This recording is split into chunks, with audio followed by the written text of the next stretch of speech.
Homegrown Radio. Hi, this is Homegrown Food for Thought with Des and Musa. If you're joining us for the first time, welcome. If you're joining us again, welcome back. Today, we are doing our plant profile. Yes. On prickly pear. And I am dressed for the part because this plant fights back. Yeah. Oh, yeah. It fights back. So you would actually go to bed with thorns in your hands, no matter how hard you've tried. I sit there with my microscope and I'm plucking out thorns from my hands with the tweezer. What is this beautiful plant that we have in front of us? This is the prickly pear cactus. Yeah, most people, I believe most people are familiar with it, but they might not be familiar with its uses, where it's Many from. Many people actually don't even know that it's an edible fruit. Yeah. Or an edible plant. It is, yes. But we know it as the prickly pear cactus, but in its native land of Mexico, it's the Opuntia cactus. Yeah, so all the way that far. Somebody went to Mexico and picked up a seed and brought it back this side. Yeah, in the same way somebody went to America, picked up some corn and brought it this side too.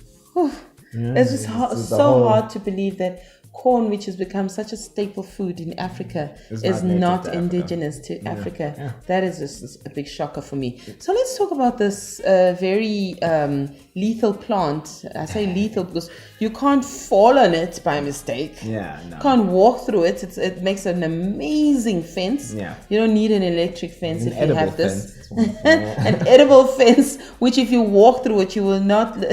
You will scream your lungs out to get all those thorns out of your system. We just happened to have this. We inherited this at a homegrown farm. It was much smaller last year. I think the goats pruned most of the stuff out. They're not too much goats won't eat. Yeah, and this year, thorns, well, they eat it. Our goats eat it because we have these wild Kalahari goats. Oh yeah, they'll eat anything with a thorn on it anyway. Yeah. So would pigs eat it? You'd have to prepare it, but they're not too much. So I'm dressed for the part because this was actually harvested by one of our colleagues, but yesterday I went to harvest a whole lot. This is actually, I'm not supposed to be using these gloves. This is our honey gloves. Yeah, beekeeping gloves. But they are the most effective because any other glove does not work because the thorns still work through it. So I went to get these out and open them out within surgical gloves. They work, but I doubled up on the surgical gloves. Rinse them out, clean them out, pop them in a freezer, and then got some of this juice and this product. Look how juicy and beautiful this is. But what I'd like to hear more, Musa, is just the uses of this plant and just the history of it and all the beautiful knowledge that we can get about this plant, and just probably demystify some of the things that are known about it. All right. So as we've said, its native country is Mexico. So what does that tell us? It's used to a fairly arid environment. So what does arid mean? Desert-like. So dry, not so much rain. So it has been able to thrive here in our somewhat dry climate here in the Highveld. Not that we don't get rain, but a lot of the times we do experience dry weather. So they've been able to thrive here. One of the uses for these, one thing most people don't know, first of all, is you can eat the entire plant. So the stem, the pad, and the fruit. Okay. Yeah. How do you eat the stem? It looks like it's tasteless. Yeah. It actually tastes pretty close to the actual fruit, but just not as sweet. But you'd eat the stem and the pad. You could either boil it or grill it. I was fortunate enough to, when I was in Florida, I had Mexican friends, and we had actually eaten some of this. So how they prepare it is they'll take the pad and they will have it over an open flame that will burn the thorns away. And then they would just turn into ash and just brush off the ash. Yeah. And then from there you can either put the whole thing on the grill, or you can cut it up and spice it and then put it on there and have it just like that. It's wonderful. It's not an intense flavor because the pads here, they hold water, so it's very light. Right. Almost, I want to say almost like if you took a fig and you dialed it down. That's what it tastes like for me. So same with the fruit. So you can use it like a bed of veggies, of other veggies and stuff. You can definitely throw it in a salad. You can saute it, throw it in some omelets. Like it's a nice veggie, quote unquote. It's very high in water because that's its purpose, to hold water. As for the fruit, you wait till they're a nice color. I like mine a bit more vibrant than this one, but like an orange red. You want that deep orange red, and then you can just pluck them off here because they will just pop off. I like it at this because I'm trying to minimize my sugar intake. And when they're this color, they're not that sweet. Yeah. And therefore, I can have as much as I tasted. They are so divine. They weren't as sweet. But they're good. They're high in fiber. Yeah. Because all that very hardy plant matter aids in whatever digestive fiber that you do need. So they're good for fiber. They're nice for your vitamins here and there, but they do have an anti-inflammatory component. So some people have said no, it helped me with X, Y, and Z because it reduced the inflammation. One thing that you antioxidant as well. Yeah, but one thing we have to be aware of is you don't want to eat these unripe. So when they're green, you don't want to eat them because they can cause constipation. And at the same time, you don't want to eat too many of these because it can cause diarrhea.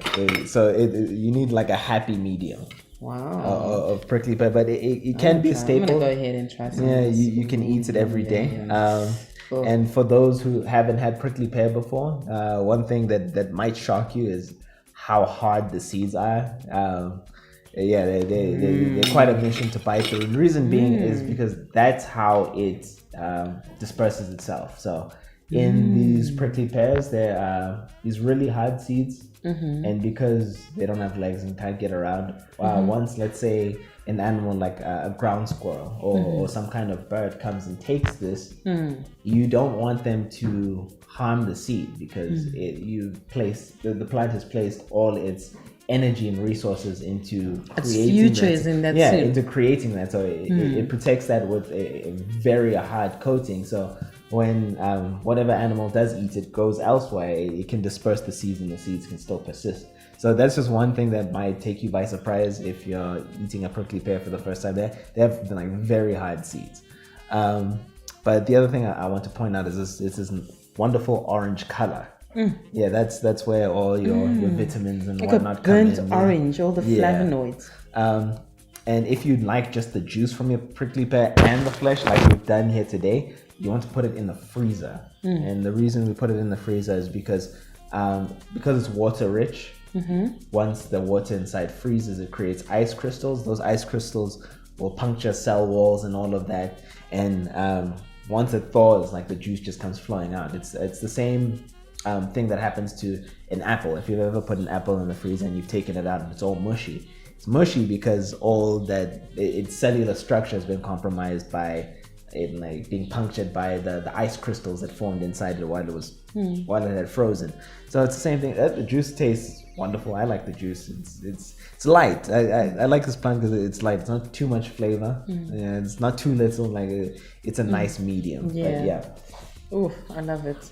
I'm addicted to it, and I'm just so happy that we have it. So what we plan to do is harvest as much as possible and then freeze it and make our smoothies, health smoothies, and then you can have that throughout the winter season as well. And say if you can boil and freeze the pads as well if you want to throw those in your smoothies. And for those people that are wondering how can I cultivate a prickly pear cactus, well, it's actually very easy. You can take this whole pad, stick it in some water, and it'll start rooting. Cactus is a desert plant, so it has to be very good at colonizing wherever it may be. So let's say a rough wind came in and broke off this pad. If there was any kind of moisture there, an entirely new cactus would start growing out of there. So even if you take just a small pad, or if you have the fruit, you can take the seeds and then get going with that. But we need to be very careful about the conditions that we keep them in. They are a desert plant. Yes. So they can drown. They can have too much water because they're used to a scarcity of water, kind of like our aloes. You're right. Yeah, so we want to have that same approach, a succulent approach. You're right. So yeah, it's like a little bit goes a long way. So yeah, you don't have to baby this plant. You do nothing. Yeah, it will just 9 times out of 10 it'll just do whatever it's doing on its own. Likes full sunlight. So if you're in a shaded spot, you might not get fruit. I actually have a prickly pear cactus at home, but it's never fruited because it's growing on a slope in the shade. Right. Like, I don't have the sun requirements for it to say, okay, no, let's do this. But yeah, that's pretty much it around our prickly pears. Yeah. So if you want more information, you can go into our comment section as well. And if you need to know more about how to grow this plant yourself, you can contact us in the comment section. You'll find us there, and we can assist you with even finding some of we will have the cuttings. In the future we will have our own seed bank and all of that. So when the time does come, we'll put in the relevant links and all of that to our online store with our organic heirloom seed bank. Yeah. All right. Thank you, and that's all for now.